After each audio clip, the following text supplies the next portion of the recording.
I hate how good they are. I hate how good Barcelona is. I'm sorry, this team is absolutely phenomenal. And that is why Barcelona are now 4 points clear of Real Madrid, because Elche won, Barcelona 3. And that could have been 10, 11, 12-0. I'm not even exaggerating. And they make me jealous. They make me really, really jealous with some of the players that they have. And some of the quality that they show on the ball. Some of the quality that they show off the ball. This Barcelona team, I don't think they're going to win Champions League. But what they are going to do is possibly win the La Liga, because they are just a top team. They are coached by a fantastic manager. They don't have any egos when it comes to pressing off the ball like Real Madrid. They don't have any egos when it comes to being sub like Real Madrid. And they don't have a manager who is constantly under pressure by playing his way of playing like Real Madrid. So Barcelona tick all the boxes for a, consistent, sustainable team on the pitch. Yes, off the pitch they've got their issue.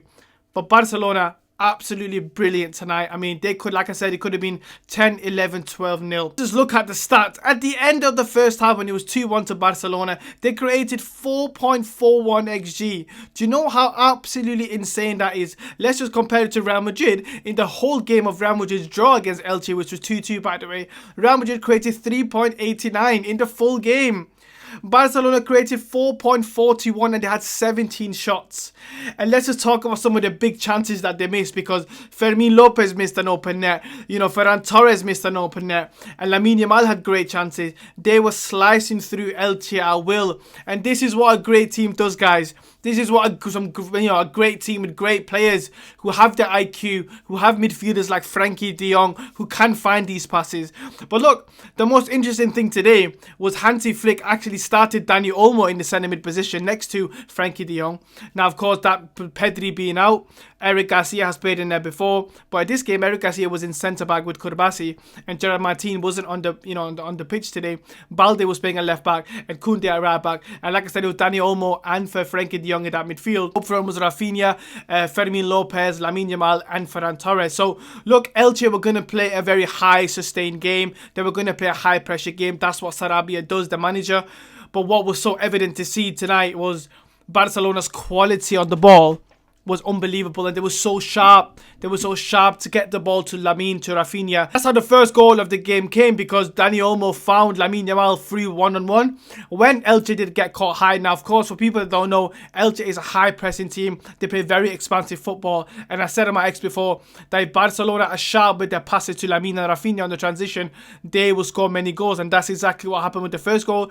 Lamine Yamal 1v1 goes past the keeper, scores an easy tap in, and then that was deserved. But then a bit of a change. Of course, Barcelona having a lot of chances, but then Alvaro Rodriguez, of course, the former Real Madrid academy player who also scored, for the first team against Atletico Madrid as well. He's come through Real Madrid with a few opportunities, but of course he's moved to Elche now. And look, a great run from him. A great striker in La Liga, by the way. This is one of the most promising strikers probably in under 21 in the whole of football. And La Liga, he's really, really done well this season. And look, he got another goal tonight, which was absolutely excellent. And of course, that could have been one of them games where Barcelona have so many chances and of course concede a rubbish goal and then draw the game. But look, Barcelona didn't stop there. They carried on. Of course, Ferran Torres gets a beautiful goal as well. A great flick to Frenkie, and then Rashford gets a goal in that second half. But Barcelona's XG in the whole game was 6.30. That's 30 shots with A on target, and they created 10 big chances and they missed 7 big chances. So look, Barcelona absolutely rampant, and of course that means that Barcelona go 4 points clear of La Liga. Real Madrid, of course, playing tomorrow against Rayo Vallecano at the Bernabeu. So look, Barcelona are doing what they need to do, which is win games. Hansi Flick still has the high line. Look, Alvaro scored again today with the high line, but fact of the matter is that Barcelona are just good, and I really, really hate how good they are, because Lamine Yamal as well. Let's just talk about Lamine Yamal. There was a few reports that he's been struggling with pubalgia, which is of course an injury that's also happened to Franco Mastantuono, Cole Palmer. Nico Williams is also struggling with the same thing. Now this is apparently an injury that does suffer with a lot of young players, so that can affect your acceleration, that can affect your mobility. Now he did struggle with it against Chelsea this season. Notably, he did play through it and he hasn't really been the same player, but recently some of his dribbling, some of his tight space, evading of pressure, him and Frankie and Balde tonight, I mean, it was unbelievable. Now, Elche was man-to-man pressing, but what he did so well with these guys, Flick, when he put him in, it was clearly an instruction to get these guys into these areas. Now, look, Balde is a great one-to-one player, so is Frankie, but Lamine Yamal created that goal for Rashford as well. He got a goal, so he got 2 goals and assists tonight. That takes his goal tally to the whole of last season. So he's got 9 goals in La Liga last season. He's already got that in 18 goals this season. So look, Lamine Yamal is adding more goals to his game. He's adding more assists to his game. And not only that, he's adding a lot of more involvements in the game. Now, I've always kind of had the opinion that Lamine Yamal needs to be a bit more centrally, because I just think he's so dangerous. But today, he showed why when he's wide, he can be absolutely deadly. And look, this kid is so young. He's 18, 19 years of age, and he's maturing in his game every single week. I'm watching him. He's making the right choices. Now, compare that to Real Madrid. Vinicius Jr. is 25, 26, and he still makes the wrong decision. So does Kylian Mbappe. So does Rodrigo. But Lamine Yamal shows a maturity that not a lot of players do in this day and age. And the fact that he's only 18 years of age is a scary sight for Real Madrid fans and the whole of Europe, because Barcelona have just spawned this kid out of nowhere for 0 pennies, by the way, and they've just created another number 10.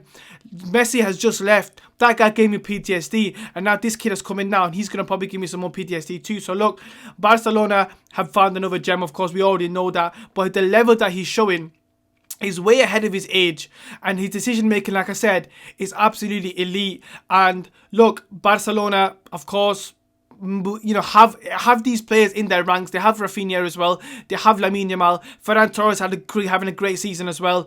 Lewandowski towards the end. So Barcelona maybe need a striker, maybe another midfielder. And of course, Pedri being out. This is a big result for Barcelona, because like I said before, Elche is a good side. On their day, they can give a lot of teams trouble. And look, they did it to Real Madrid. So this was a big win for Barcelona, of course, keeping the pressure back on Real Madrid tomorrow. But look, let me know your thoughts in the comments, Barcelona fans. How happy are you with that, that result? I thought it was fantastic. And look, I'm hating on you guys. I'm hating on how good you guys are. And of course, what are your thoughts on Real Madrid tomorrow? Will Real Madrid make it back to 1 point, or will Real Madrid draw again? Because apparently, it's going to be a huge game of booze. And of course, as always, don't forget to like, subscribe, and until next time, Hala Madrid.